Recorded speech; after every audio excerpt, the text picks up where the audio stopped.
A werewolf romance written by Olivia Smith. #prologue. For 5 years I was dead. Not in the ground, but dead in every way that mattered. I did not speak. I did not see. I did not exist. I shuffled through the halls of the most powerful palace in the Wolf Kingdom, with my eyes cast down, my lips sealed, and my body wrapped in rags so plain that even the rats ignored me. I scrubbed floors on my hands and knees.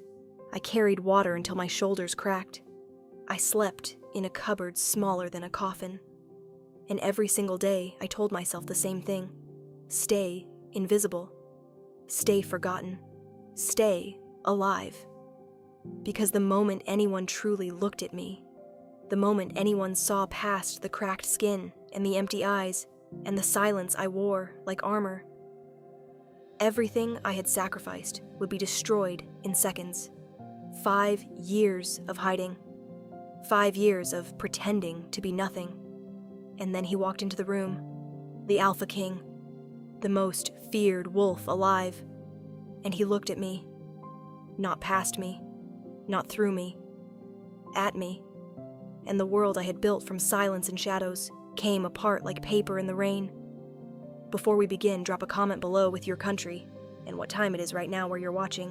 Whether it's sunrise in Nairobi, midnight in New York, afternoon in Canada, or evening in France, I want to know. Don't just sit back. Tell me where in the world you are. Now, let's dive into the story. Chapter 1. The look that broke everything. The water bucket slipped from my fingers the moment his eyes found mine. It hit the marble floor with a sound like a gunshot. Water exploded outward in a silver wave, spreading across the polished stone, soaking the hem of my gray servant's dress, and pooling around the boots of the man standing 6 feet away. I did not move. I could not move. Every muscle in my body had locked, every instinct screaming 2 opposing things at the exact same time: run and stay perfectly still. My hands hung empty at my sides. My breath had stopped somewhere in my chest, trapped behind a wall of pure animal terror.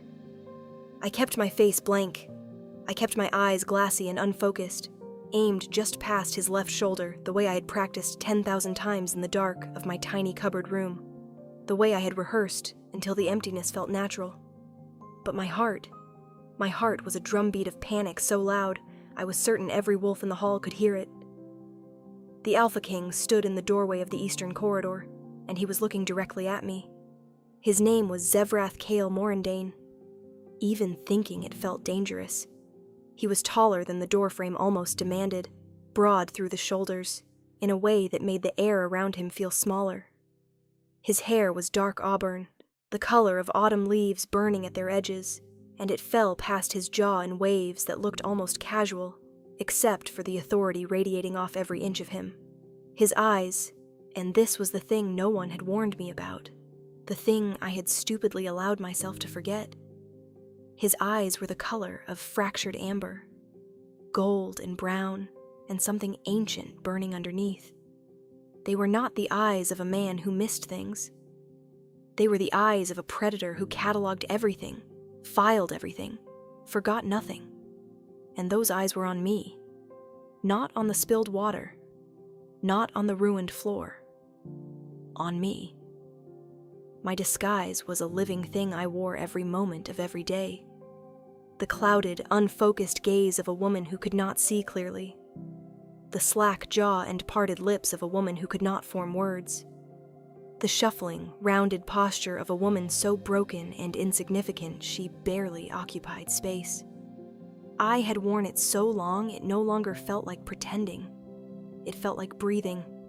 But standing under the weight of Zevrath's amber gaze, I felt the disguise tremble, just slightly, the way a wall trembles before it falls. I let my hands shake. That was real. That required no acting. And I dropped slowly to my knees, reaching for the bucket with the mechanical movements of a woman too dim to feel embarrassed. My fingers wrapped around the handle. I kept my gaze aimed at the floor, unfocused, empty. A servant approached from the side corridor, a young wolf named Petherick, who managed the cleaning staff. His voice was sharp with the particular cruelty of small men given small authority. "Useless creature. Clean it up before the king's boots get wet." I did not react. I never reacted. That was the rule, the most important rule. No reactions meant no attention. No attention meant survival. I began to mop the water with the hem of my own dress, slow and methodical, the way an animal works without thought or dignity. I heard Zevrath move, a single step, then stillness. The kind of stillness that a powerful predator holds when it is deciding something. My wolf stirred deep in my chest. Not the frightened whimper she usually offered, but something sharper. A warning. Or maybe a recognition I refused to name. "How long has she worked here?" Zevrath's voice was low. Not loud. He didn't need volume.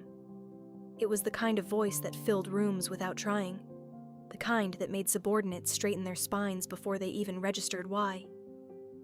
Petherick stammered immediately. 5 years, my king."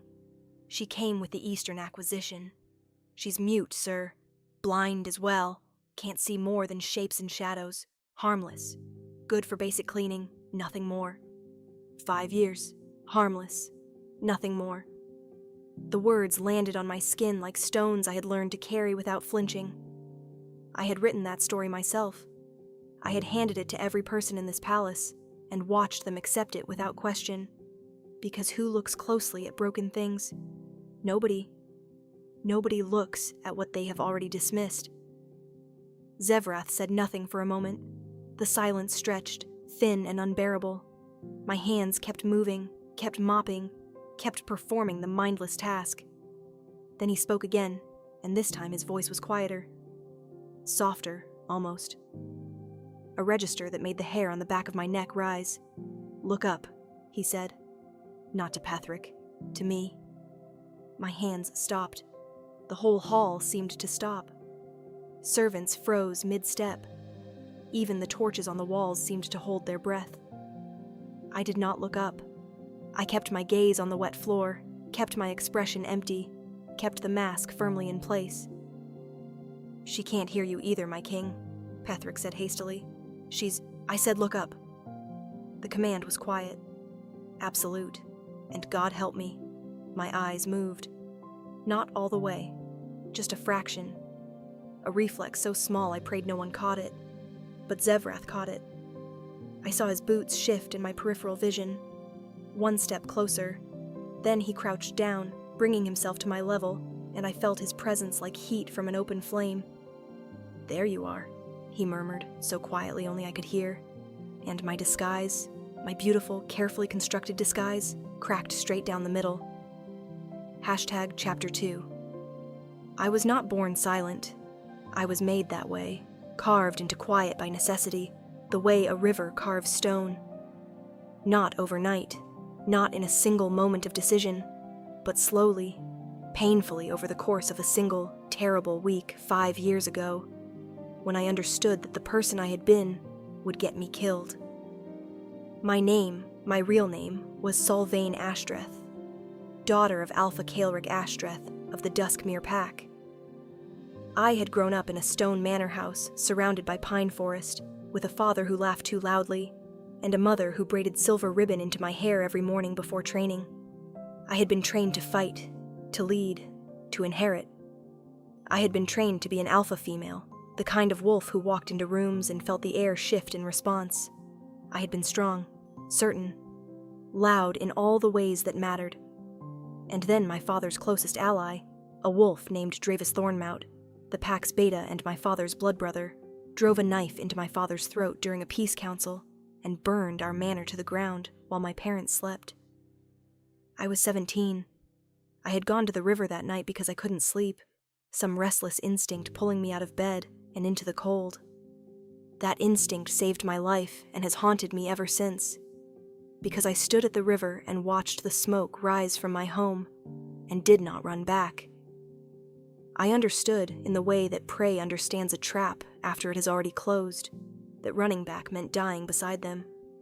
Dravis had mercenaries, trained wolves, He had planned this for months, maybe years, and my father, generous, trusting, laughing too loudly, had never seen it coming. I crouched in the reeds at the river's edge and I watched my entire life burn, and when the last light died and the mercenaries spread into the forest to find survivors, I did not howl. I pressed my face into the cold mud, and I was silent. That was the first time, and silence saved me. I ran for 3 days without stopping, following old pack roads I barely remembered, moving at night and hiding at dawn. When Dravis's wolves passed within 10 feet of me on the second day, I did not breathe. I ended up in the palace city of Valdrenmoor entirely by accident, half-starved and delirious, following the sound of bells and the smell of bread. Valdrenmoor was the seat of the Alpha King's power, the largest wolf city in the known territory. It was the last place Dravis would think to look for me, because who hides in the den of the most dangerous predator alive? I did. I stumbled into the servant quarters and collapsed, and when I woke up, a woman named Berilith was looking at me with tired, practical eyes. She managed the palace cleaning staff. She didn't ask questions. She just handed me a gray dress and pointed to a mop and said, "Can you work?" And I nodded. But before I started, I made a decision. Dravis had spies everywhere. He had allies in every pack, in every city. He was hunting me because I was the last surviving Ashtreth, and as long as I lived, I was a threat to his claim over Duskmere. If anyone recognized me, I was dead. So I stopped being Sylvain Ashtreth. I studied the palace's truly invisible, the deaf, the mute, the dim, and I built a costume from their reality. I softened my posture until my spine forgot what pride felt like. I unfocused my gaze until the blankness came naturally. I trained myself not to react to loud noises, sudden movements, insults, or pain. I learned to move at half speed, to become part of the background, to be the gray figure that eyes slide off without catching. And it worked. God, it worked so completely that sometimes I forgot it was a performance. There were days, whole stretches of days, when the silence inside me felt less like a costume and more like the truth. When I scrubbed floors and carried buckets and accepted blows from irritated wolves without flinching, and I wasn't pretending anymore. I was just empty. The most dangerous part of any disguise is not being discovered by others. It is forgetting yourself so thoroughly that you stop knowing where the mask ends and your face begins. But I held on to one thing. One small, fierce thing buried so deep inside my chest that even the silence couldn't reach it. My wolf. She never forgot who we were. She simmered in my chest every day, frustrated and furious and contained, and on the nights when the loneliness was worst, when I lay in my tiny cupboard, with my knees to my chest, and my eyes burning with tears I didn't allow to fall, she would push against my ribs like a fist, reminding me, "You are Sylvain Ashtreth. You are still here. Wait." But waiting was its own kind of suffering, because waiting meant watching everything I had been trained to be go unused and unspoken. It meant watching Dravis Thornmote's name rise in power year after year, hearing the palace wolves speak of him as an ally to the Alpha King, hearing that he had consolidated 3 packs under his authority and was petitioning for a seat on the High Council. Every word about him was a blade slid between my ribs. He had killed my parents, burned my home, stolen everything, and he was being rewarded for it. So yes, I played mute. I played blind. I played invisible. Because I was waiting for the moment when the silence would finally be worth something. I just never expected that moment to arrive wearing amber eyes and carrying a voice that commanded even the air to listen. Chapter 3. The Weight of Being Seen. He did not expose me that day. That was the thing I could not understand. Zevrath, Kale, Morindane, Alpha King of Valdrenmoor, the wolf who had built his power on an absolute refusal to be deceived, crouched at my level in the eastern corridor, looked directly into my eyes, and then stood up and walked away. Just like that. He said nothing else. He didn't alert the guards. He didn't demand I be questioned. He walked away, and Pethric shuffled nervously beside him, and the other servants exhaled and went back to their tasks as if nothing had happened. I finished cleaning the spilled water with hands that would not stop shaking and retreated to the servants' stairwell and pressed my back against the cold stone wall and tried to remember how to breathe. My wolf was making a sound I had never heard from her before. Not fear, not warning. Something lower, warmer, and infinitely more terrifying. I pressed my fist against my sternum and hissed at her to be quiet. She was not quiet. She hadn't been quiet since he said those 2 words. There you are, like he'd been looking for me. Like finding me was something that had been inevitable all along. The next 3 days were the longest of my 5 years in the palace. I moved through my duties with even more careful precision, shrinking further into corners, choosing routes through the palace that avoided the eastern corridor entirely. I told myself that it had been a moment of coincidence, that Zevrath had been testing the servants' reactions, looking for something unrelated to me, that the softness in his voice had been a trick of the stone acoustics. I told myself these things in the same tone I used to tell myself that the tears on my face in the dark were just sweat. Convincing, repetitive, completely unbelieved. On the 4th day, I was assigned to clean the library. The library was the one room in the palace I had always avoided, not because I feared it, but because I loved it with a longing so acute it threatened my disguise. Books had been my companions in my father's house. I had read everything in Duskmir's modest collection twice over, and the palace library, with its 3 floors of shelves and its high windows that let in gray afternoon light in long, dusty columns, was the kind of room that could undo a person who pretended not to feel things. I moved through the stacks with my bucket and cloth, wiping down the lower shelves in the methodical pattern Berilith had taught me. The library was empty at this hour, the scholars and scribes at their midday meal. I allowed myself, just barely, just for a moment, to let my eyes actually see the titles on the spines as I passed them. History of the Northern Bloodlines, The Language of the Moon, Wolf Ritual and Ceremony, Letters between Alphas of the Second Age, and then almost hidden between 2 thicker volumes, a slim book I recognized with a physical jolt that nearly broke my posture. The Ashtreth Codex, a record of my family's lineage and laws, published by my grandfather 2 generations past. My hand reached for it before my brain could stop it. My fingers brushed the spine. And then a voice behind me said, "You can take it if you like." I spun around, a fast, controlled, utterly non-servant-like movement, and found Zevrath standing 10 feet away between 2 bookshelves, watching me with those amber eyes and an expression that was impossible to read. The silence between us was absolute. I recovered in less than a second. I let my hand fall. I let my gaze go glassy. I turned back to the shelf and reached for my cleaning cloth with the slow, unthinking movements of a woman who had not just been caught reaching for a book about her dead family, but I heard him move. Slow, deliberate steps across the library floor. He stopped 2 feet behind me. I could feel his presence the way you feel a fire, not touching, but warm, real. "You moved very quickly just now," he said quietly. "Faster than someone who sees only shapes and shadows." I kept cleaning. My cloth moved in slow circles. My breathing remained even. My wolf was pressing against my ribs so hard it hurt. "And your hand," he continued, "went directly to a specific book. On a shelf you were supposedly cleaning without reading.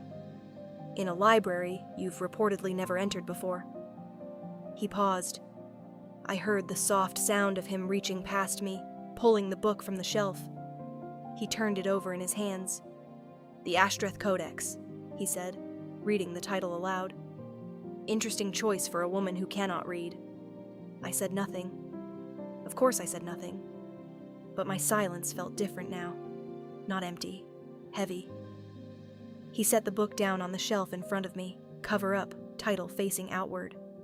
Right in my line of sight, where I couldn't avoid seeing it without obviously avoiding it. Then he stepped back, and I heard him move toward the library door. He paused before leaving, and when he spoke again, his voice was different. Not hard, not commanding. something quieter underneath it, like a question he wasn't sure he had the right to ask. My father kept a record of every pack destroyed in the Southern Territory Wars, he said. The Duskmere pack lost their alpha 6 years ago. The alpha had a daughter. A beat of silence so sharp it cut. She would be about your age. And then he left. And I stood alone in the library with my cleaning cloth pressed against a shelf I had stopped seeing, and the book with my family's name on it sitting open in front of me, and the weight of being seen, truly seen, crushing the breath from my chest like the most beautiful and most dangerous thing that had ever happened to me. Chapter 4. The King's Silence. He knew. I was certain of it now. The question that kept me awake on the cold floor of my cupboard, knees drawn to my chest, was not whether he knew. It was what he planned to do with the knowing.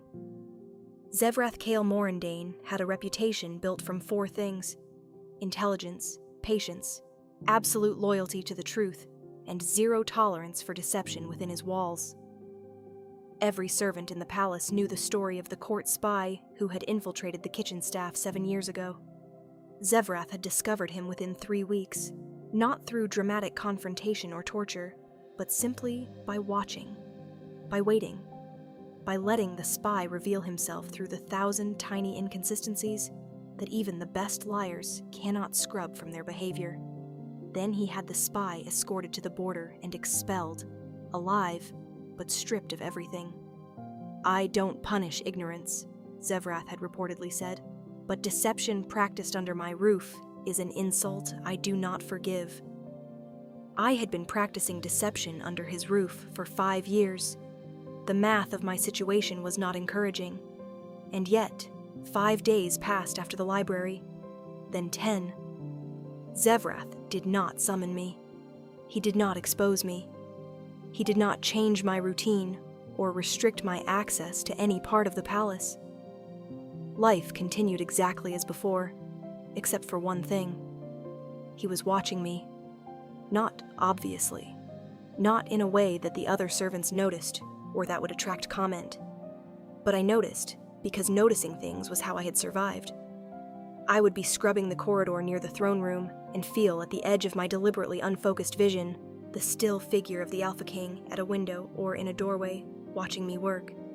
Never for long. Never in a way that felt threatening. Just watching.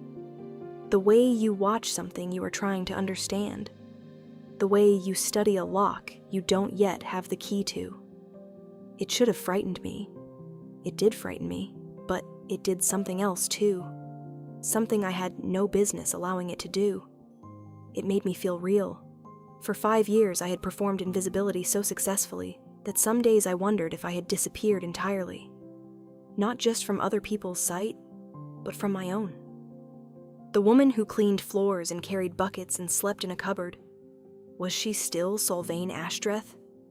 Or had the disguise finally eaten the person underneath? But when Zevrath watched me, I felt the edges of myself. Solid. Present. Undeniably here. On the 15th day after the library, something changed. I arrived at the servants' hall for morning assignments, and Berilith handed me a new location. The Alpha King's private study corridor, 3rd floor of the West Wing. My stomach dropped. I had never been assigned above the 2nd floor. I looked at Berilith, letting my expression stay empty, waiting for any sign that this was a setup. She just shrugged, already moving to the next servant. Staff shortage on the upper floors. You're reliable. Don't break anything. I climbed the West Wing stairs with my bucket and my cloth, and my heart beating loud enough to betray me, and I cleaned the 3rd floor corridor with the precision of someone diffusing a trap. I was halfway through, on my knees polishing the baseboard near a set of tall windows, when the door to the study opened. I kept my head down, kept my movements slow and mindless. Footsteps. The soft close of the door. Then silence, and I knew without looking that he had stopped and was watching me work. I counted my own heartbeats. 19, 20. Then he spoke. "I've been trying to decide," he said, his voice conversational, almost relaxed, like a man thinking out loud, "whether your silence is protection or punishment." I kept polishing the baseboard. he continued. I've seen servants who were truly mute. Their silence has a particular quality, comfortable, habitual, unself-conscious. Your silence is different. It has weight. It costs you something. He moved to the window above me, looking out at the courtyard below. There's a man who arrived in the city 4 days ago. He's requested an audience with me regarding a land consolidation petition. His name is Dravis Thornmout. The cloth in my hand went absolutely still. The name hit me like cold water, like a blade, like the smell of smoke. I did not breathe for 3 full seconds. Then, because I was Sylvain Ashtreth, and I had survived 5 years in this palace, by being better than any emotion that threatened to surface, I resumed polishing. Slow, even, mechanical. But my hand was trembling, and we both knew it. Zevrath looked down at me. When he spoke again, there was something in his voice that hadn't been there before. Something careful and deliberate, like a hand extended across a very wide distance. His audience is in 3 days, Zevrath said. I find, in matters involving land petitions built on the rubble of destroyed packs, that I benefit greatly from the testimony of those with direct knowledge of events. He moved away from the window, toward the study door. Of course, for someone to offer testimony, they would first need to speak. He opened the door, paused, and then, so quietly it barely carried across the hallway. The Ashtreth Codex is on the desk inside. You're welcome to borrow it. The door clicked shut behind him. I crouched on the floor of his corridor for a long time, my cleaning cloth pressed to my lips, my eyes stinging with tears I would not shed. My wolf was no longer pressing against my ribs. She was standing up straight, her chin raised, her eyes bright and fierce and ready. For 5 years I had been waiting for a moment worth breaking my silence for. I looked at the closed study door, at the sliver of amber light beneath it, and I wondered, for the first time in 5 years, if the waiting was finally over. Chapter 5. Before the storm, I did not sleep that night. I lay in my cupboard with my knees pulled to my chest, and I thought about Dravis Thornmout walking through the gates of Valdrenmoor with his easy smile and his blood-soaked hands. And I thought about my mother's voice braiding silver ribbon into my hair, and I thought about Zevrath's quiet words. For someone to offer testimony, they would first need to speak. And something inside me that had been still for 5 years began to move, carefully, like ice breaking apart in the first warmth of spring. I understood what Zevrath was doing. He was not commanding me.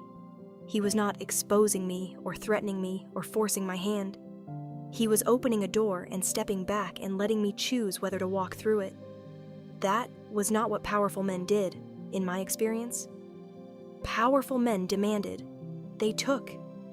They decided for you that your silence meant nothing, that your survival instinct was an obstacle, that your truth was a resource to be extracted rather than a gift to be offered. Zevrath was doing none of those things, and that, somehow, was more frightening than any threat, because it meant that whatever happened next would be my choice. And I had not made a real choice in 5 years. I rose before the dawn bells and moved through the still palace in the gray hour before other servants woke. I climbed the west wing stairs and stood outside the study door for a long time, my hand flat against the wood. Then I turned the handle. The study was dim, lit by the dying embers of last night's fire. It smelled of old parchment and pine resin, and something warm that I had no clean word for. The Ashtreth Codex was on the desk exactly as he had promised, sitting on top of a leather folder, cover up, waiting. I crossed the room and sat down at the desk and opened it to the first page, my grandfather's handwriting. Strong, slanted letters filling the page with the history of my bloodline, our laws, our lineage, our obligations. I had read this book 3 times as a child. Now I read it in the gray pre-dawn of the Alpha King's study, and every word felt like someone pressing a bruise I had forgotten was there. The Ashtreth line, the book said on the 7th page, carries a dual inheritance, the power of the mind and the power of the wolf combined at a frequency that manifests differently in each generation, but never diminishes. Never. Not even under suppression. Not even under silence. I sat with that sentence for a long time. Then I opened the leather folder beneath the book. Inside was a single document, a formal land petition bearing Dravis Thornmout's seal. I read it in 4 minutes. It was meticulous, methodical, and built entirely on lies.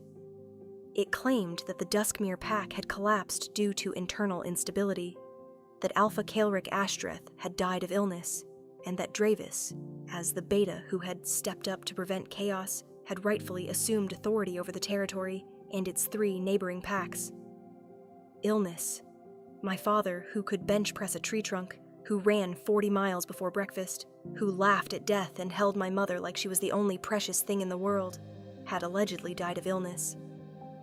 I set the document down very carefully, because if I was not careful, I was going to tear it to pieces. Then I found a quill and a blank piece of parchment at the corner of the desk, and I wrote. Not a full testimony, not yet. Just 2 lines in the strong, clear handwriting my father's scholar had spent 4 years teaching me. I am not who they told you I am. I am ready to speak, if you are ready to listen. I folded it, left it on top of the codex, and slipped back out of the study before the dawn bells rang. The day that followed was the most difficult of my 5 years. I moved through my duties on pure muscle memory, every sense stretched to its limit, hyper-aware of every sound and movement and glance. I watched for signs that Dravis had already spread his eyes through the palace, that any of the wolves who passed me in the corridor might be reporting back to him. The paranoia was old and familiar, but underneath it, like a coal beginning to glow, was something else. Anticipation. I was doing something.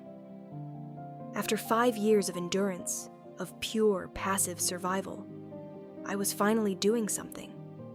That evening, Berilith appeared in the servants' hall with new assignments for the following day. My assignment was the West Wing corridor again. 3rd floor. I said nothing. I never said anything, but I felt my wolf lift her head in the dark of my chest, amber light catching in her eyes. That night, someone slid a folded piece of parchment under the cupboard door. I picked it up with shaking hands. In the same dark, slanted handwriting I already recognized, it said, "Tomorrow at dawn. Come to the study. You won't need the bucket." 3 words had been added below in smaller letters, as if he had almost not written them, and then decided he had to. I will listen. Chapter 6. The first word. Dawn came gray and cold, the sky over Valdrenmoor the color of wet ash. I stood in the West Wing corridor in my servant's dress and my worn boots, and I raised my fist and I knocked on the study door. A pause. Then, "Come in." I went in. Zevrath was at the desk, his hands around a cup of something steaming, his jacket open at the collar in a way that suggested he had been here since the middle of the night.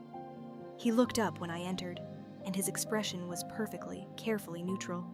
The studied blankness of a man who understood that the wrong reaction right now could shatter something still very fragile. I stood inside the closed door for a moment. My disguise was still on. The slack posture, the downcast eyes, the slack jaw. It was the first time I had been fully conscious of wearing it since the library.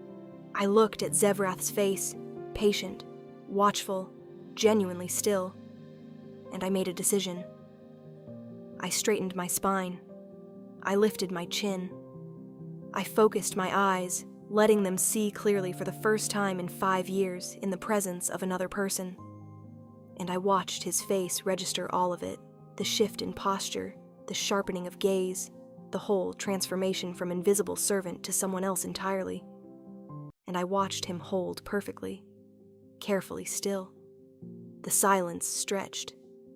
Then I opened my mouth, and the first word I had spoken in 5 years came out rough and cracked and barely above a whisper, like something dragged up from the bottom of a very deep well. Solvain. My own name. I had started with my own name, because after 5 years of being called nothing or useless or girl or worse, I needed to hear it out loud. I needed someone else to hear it. Zevrath set down his cup. His amber eyes were steady, bright, entirely focused on me. "Solvain," he repeated, and the way he said it, like it was significant, like it mattered, made my throat close with an emotion I had nowhere to put. "Solvain Ashtreth," I nodded. "Daughter of Alpha Kaelric Ashtreth of the Duskmere Pack." My voice strengthened with each syllable, years of disuse burning away with use. My father did not die of illness. Zevrath's jaw tightened almost imperceptibly. "No," he said quietly. "I didn't think he did." Dravis Thornmount put a blade in his throat during a peace council and burned our home while my parents slept. The words came out flat, stripped of emotion, because that was the only way I could say them without breaking. I was 17. I was at the river. I watched it burn. Zevrath was silent. He did not rush to fill the silence with platitudes or exclamations. He just listened, and something about his capacity for stillness made it possible for me to continue. I told him everything. The 3 days of running, the arrival in Valdrin Moor, the decision to build a disguise from invisibility, the 5 years of scrubbing floors and carrying water and sleeping in a cupboard and being nobody while Dravis climbed steadily toward power. I told him about watching Dravis's name rise in council circles, hearing his alias praised by wolves who would have been horrified by the truth. I told him about my wolf, trapped and simmering, and the codex, and the moment at the river when I understood that going back meant dying. I talked for almost an hour without stopping, because apparently 5 years of silence had created a pressure that, once released, became its own momentum.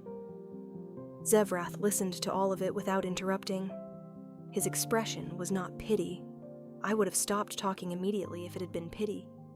It was something else, something harder and cleaner. It was fury, held completely still, held behind years of practiced control, but present in every line of his face. When I finished, the study was quiet. The dawn light had strengthened through the windows, turning the room gold and pale. I sat across the desk from the most powerful wolf alive and waited for him to decide what to do with everything I had just given him. He looked at me for a long moment. Then he said very quietly, "You've been living 40 feet from my throne room for 5 years. Yes. And Dravis has been presenting himself to my court for 2 of those years as an ally and petitioner. Yes." Something moved through his expression, too fast and complex to name. "If you had spoken sooner." "I would have been dead within a week," I said. "His allies are everywhere. I had no proof, no power, no pack. A 17-year-old orphan girl claiming a respected beta murdered her father would have been handled quickly and quietly." He was silent for a moment. Then he nodded, once, short and precise. "You were right to wait," he said. And somehow those 4 words, practical, unsentimental, completely without condescension, undid me more than any kindness could have. I pressed my lips together and looked at the ceiling, and did not cry. But it was a very close thing. "His audience is tomorrow morning," Zevrath said. I met his eyes. "I know." He held my gaze, and I felt the bond between us, whatever it was, too large and premature to name, hum like a plucked string. "I need your testimony formal and witnessed," he said. "Are you ready?" I thought about my mother's voice, my father's laugh, the smell of smoke on the water. "I've been ready for 5 years," I said. I was just waiting for someone worth speaking to. Chapter 7. The unmasking Dravis Thornmount was exactly as I remembered him. That was the cruelest part. He had not grown horns or changed his face. He had not developed the appearance of a monster. He walked into the throne room of Valdrin Moor the following morning, wearing a deep blue coat with his pack's insignia embroidered on the lapel. His gray-streaked hair combed back, his smile easy and warm and rehearsed to the point of perfection. He was a handsome man in the way that a well-made knife is handsome, functional, precise, and designed to cut. He bowed to Zevrath with the practiced deference of a man who had made a career of performing respect for those above him while secretly believing himself superior. 2 advisors flanked him, and behind them, his personal guard, 4 heavy wolves in travel-worn armor who watched the room with the eyes of trained killers. I was already in the room when he entered. I was standing to the left of the throne, in the place where junior court witnesses stood during formal proceedings, wearing the same gray servant's dress I had worn for 5 years. Except I was standing straight. My eyes were clear and focused. My chin was level. And when Dravis's eyes swept the room in the automatic way of a strategic mind cataloging his environment, they passed over me, and then snapped back. I watched the exact moment he recognized me. It happened the way lightning happens, all at once, total, leaving the air changed. His expression didn't break. He was too good for that. But I saw his right hand flex, almost imperceptibly, and the smile on his face went very slightly rigid, like a painting someone had tried to clean too aggressively. His eyes met mine for half a second. 1/2 second of pure, naked communication. Wolf to wolf, predator to predator. And what I saw there was not guilt. It was calculation. He was already thinking 3 moves ahead. Zevrath had not moved from his throne.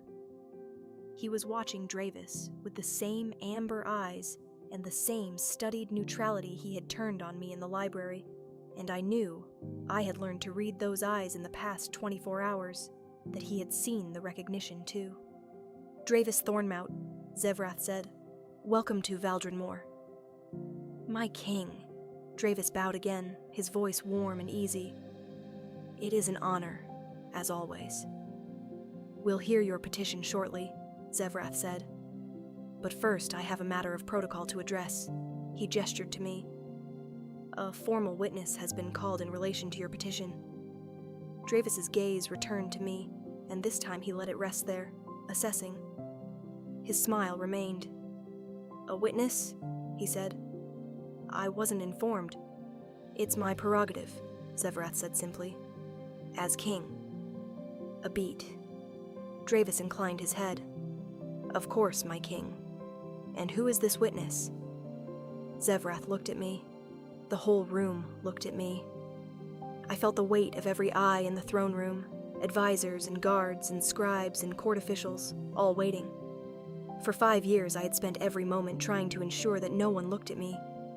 Now I stood in the center of a throne room with the eyes of the Alpha King's full court on my face, and I let them look. I squared my shoulders. I raised my chin. I looked at Dravis Thornmout, and I said my name in a voice that did not shake, that did not whisper, that carried to every corner of the room like a bell struck clean.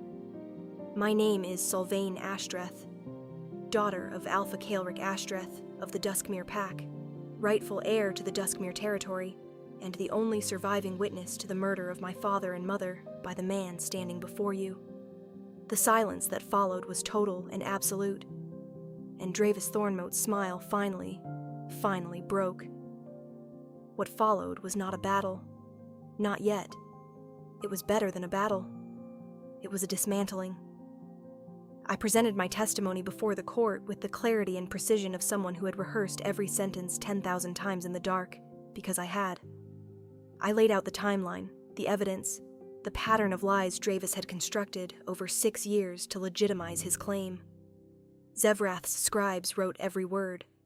His counsel asked questions, sharp and probing, and I answered every one.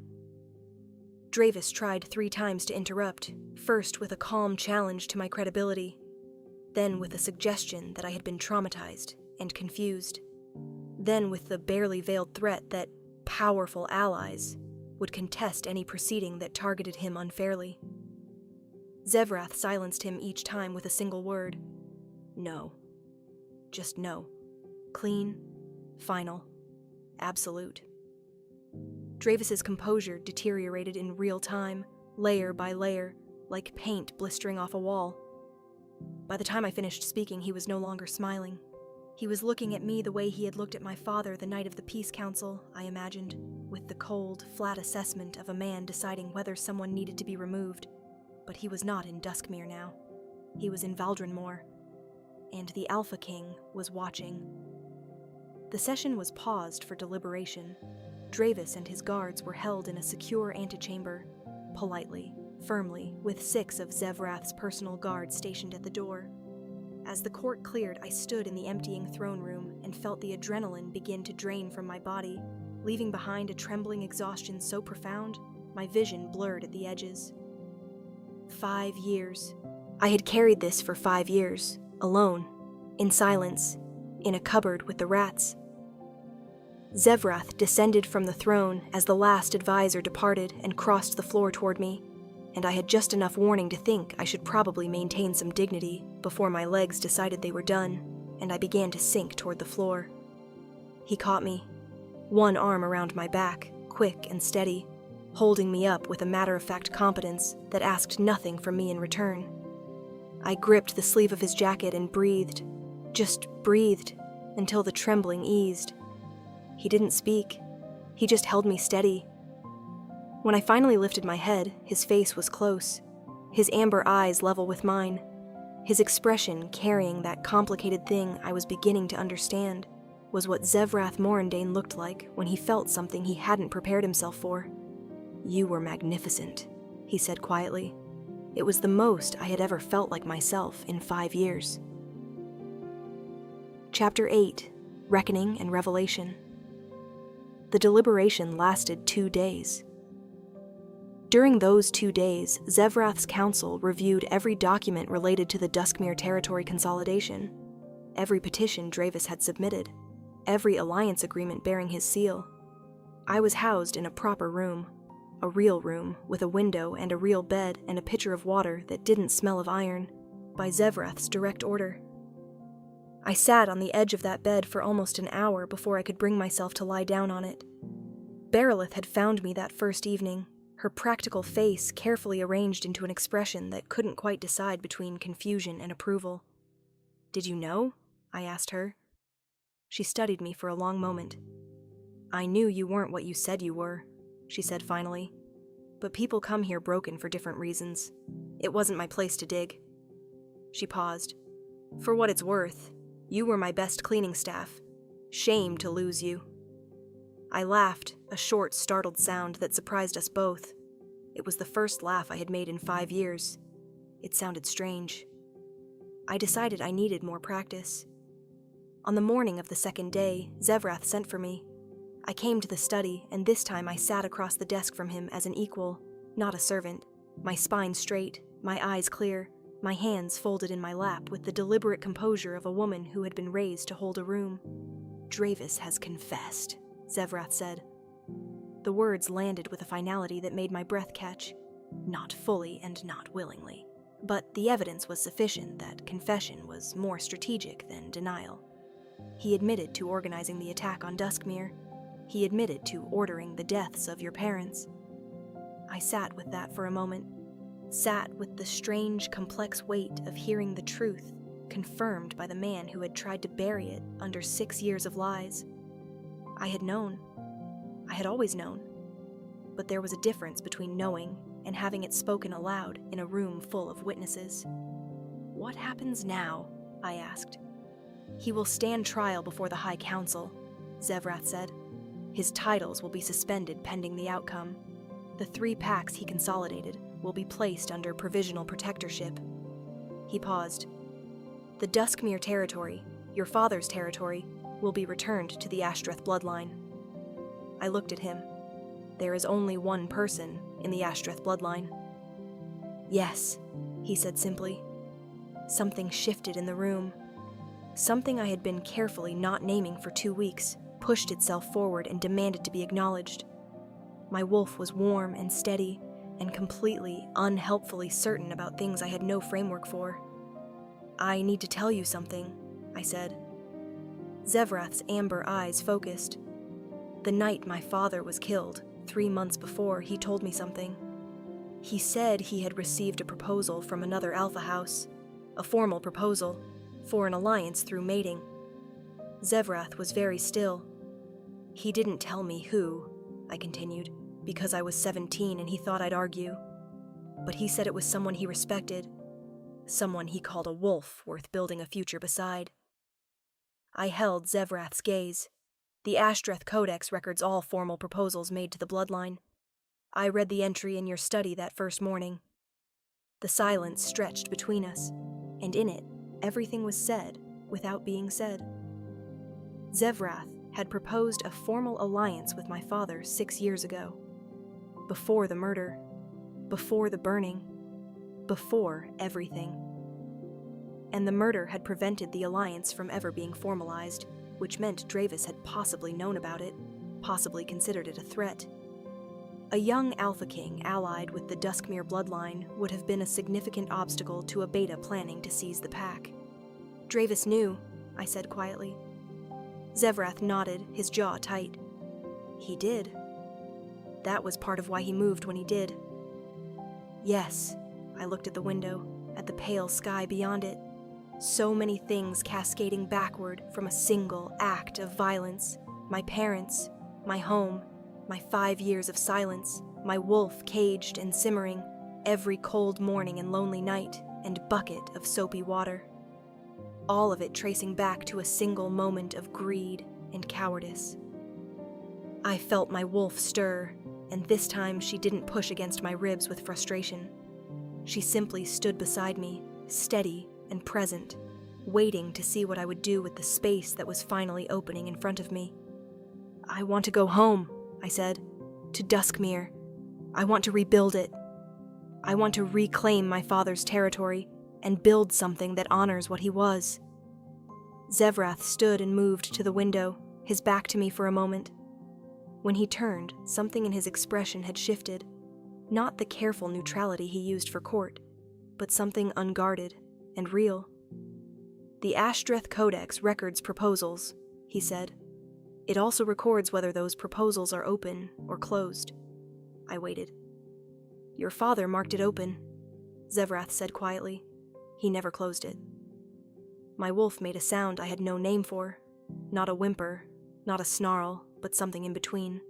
Warm and fierce, and completely undeniable. Neither did I, Zevrath said. And for the first time since the night my world burned, I felt the future lean toward me like something possible. Chapter 9, The Trial and the Fire. The High Council convened 10 days later in Valdrenmoor's Great Hall. Every alpha with seat rights was present, plus observers from 6 surrounding territories. It was the largest formal proceeding in 20 years, and the chamber hummed with the kind of energy that precedes violence, suppressed, electric, dangerous. I sat in the witness seat in the center of the Great Hall, wearing the first proper clothing I had been given since childhood, a deep gray dress with silver edging, my dark hair clean and pinned back, my eyes clear and forward-facing. On one side of the chamber, Dravis sat behind the respondents' table with his 2 remaining legal advocates, his composure reconstructed into something hard and careful. He had looked at me once when I entered the hall, just once, and then he had looked away. I understood what that meant. He had moved past anger, past calculation, into the place beyond, the cold, airless territory of a man who understood he had already lost and was now only deciding how to fall. On the other side of the chamber, Zevrath sat in the Alpha King's chair, his amber eyes steady and watchful. He had recused himself from judgment as protocol required, transferring authority to the senior council judge for the duration of proceedings. But his presence filled the room the way it always did, total, quiet, undeniable. I gave my testimony again, louder this time, clearer.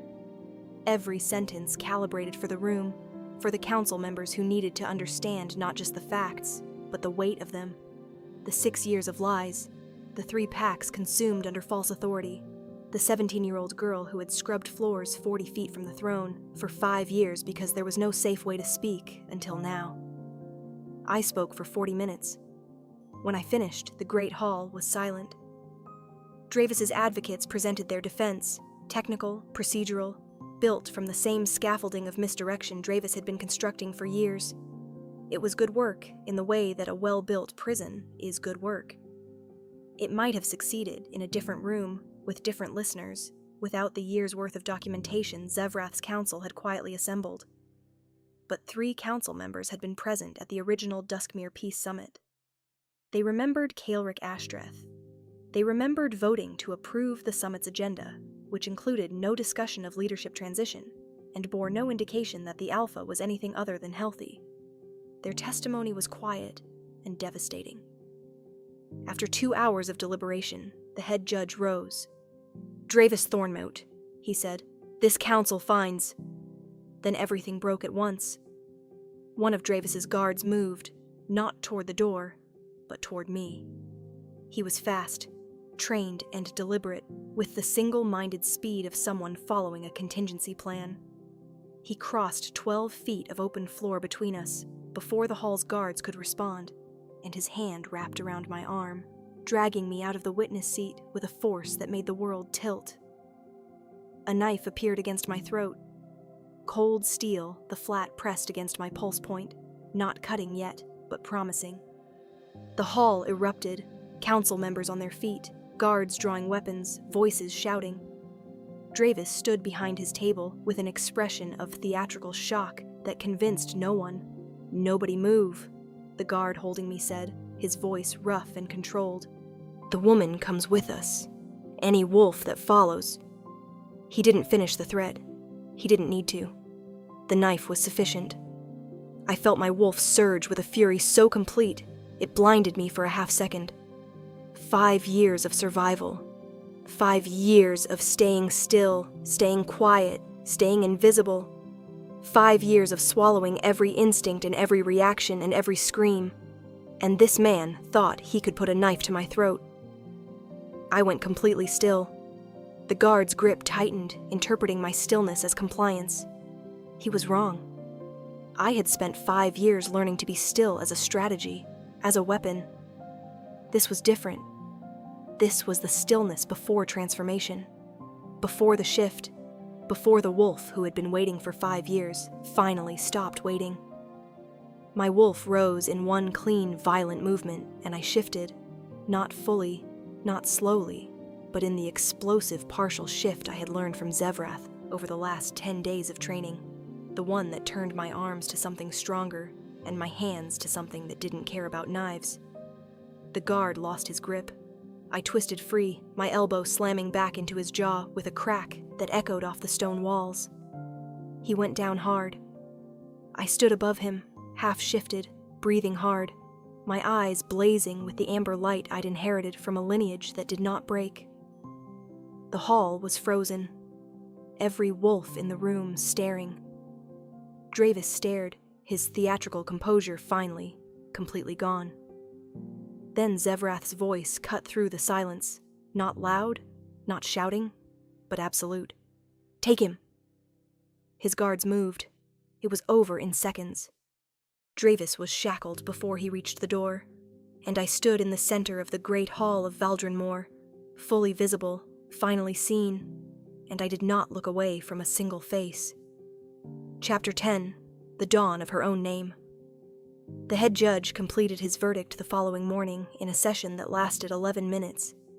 Dravis Thornmote was stripped of all titles, all land claims, all pack authority.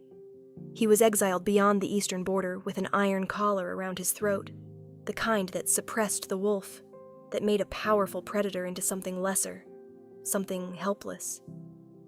I had requested it specifically, not out of cruelty, out of a precise, deliberate symmetry. I wanted him to understand in the most direct possible way what he had spent 6 years doing to packs and people, and to the 17-year-old girl at the river. The collar would remain for the duration of his exile, which was permanent. When Dravis was led past me through the hall's side door, he looked at me.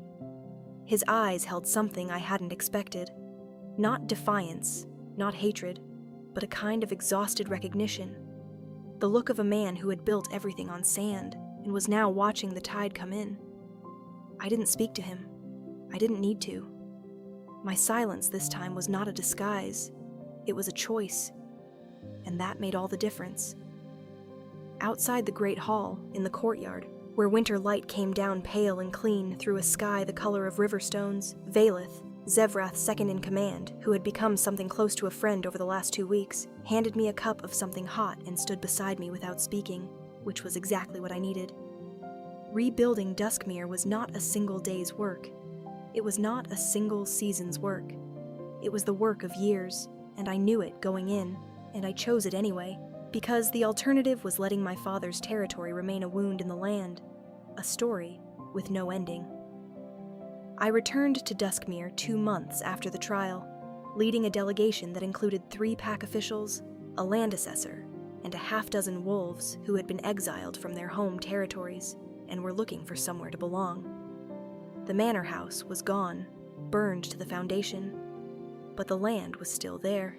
The pine forest, the river, the rolling hills where the packs had run for generations.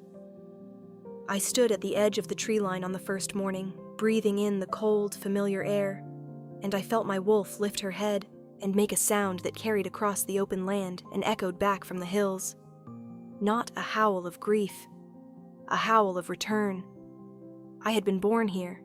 I had nearly died here, and now I was standing in the ruins of the life that had been stolen from me with the tools to build something new from the wreckage.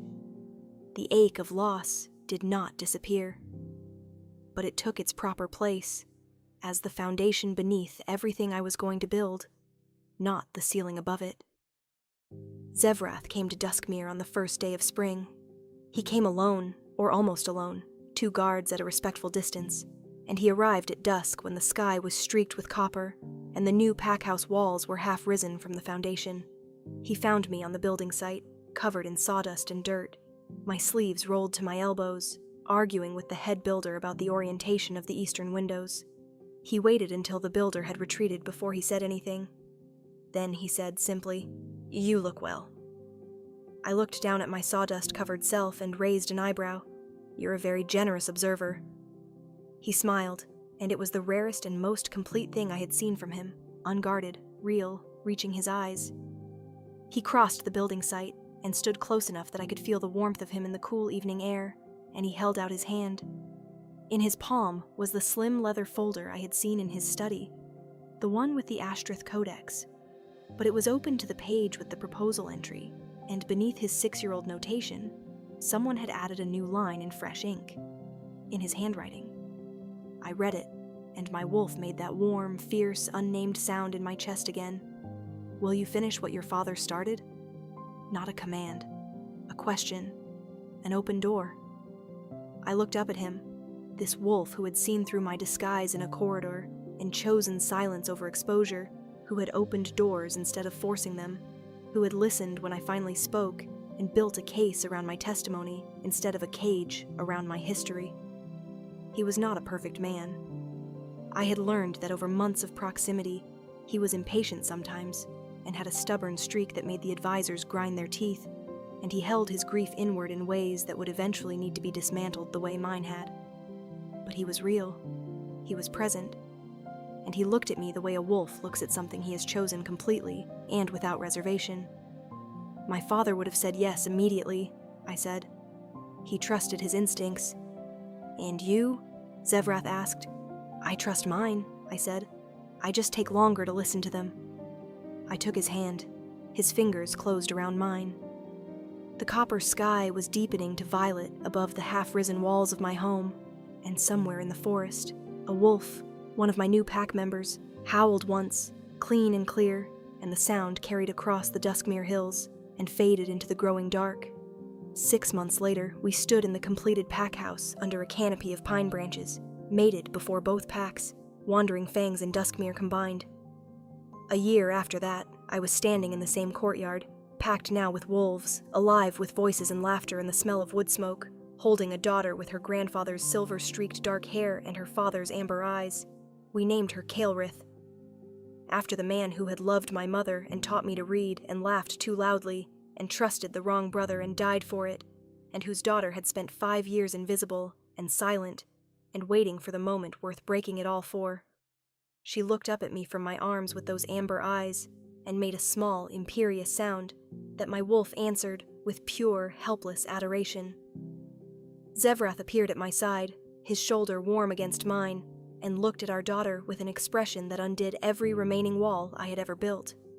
"She's going to be terrifying," he said quietly. "She's an Ashtreth," I said. "Terrifying is the inheritance." He laughed, low and real, and pressed a kiss to my temple. Around us, the pack moved and talked and lived, filling the walls of Duskmere with the sound of everything that had been rebuilt from ash. I had played mute for 5 years, blind, invisible. I had worn silence like a second skin, and invisibility like armor, and it had kept me alive through the years when living was the only victory available. But I was not invisible anymore. I was Solvain Ashdreth, Alpha of Duskmere, mate of the Alpha King, daughter of wolves who had loved each other completely. I was standing in the home I had rebuilt from ruins, holding the daughter who would inherit what I had reclaimed. And I was seen, fully, finally, completely, by the one wolf who had seen me before I was ready, and waited, patient and still and certain, until I was ready to be seen. The end.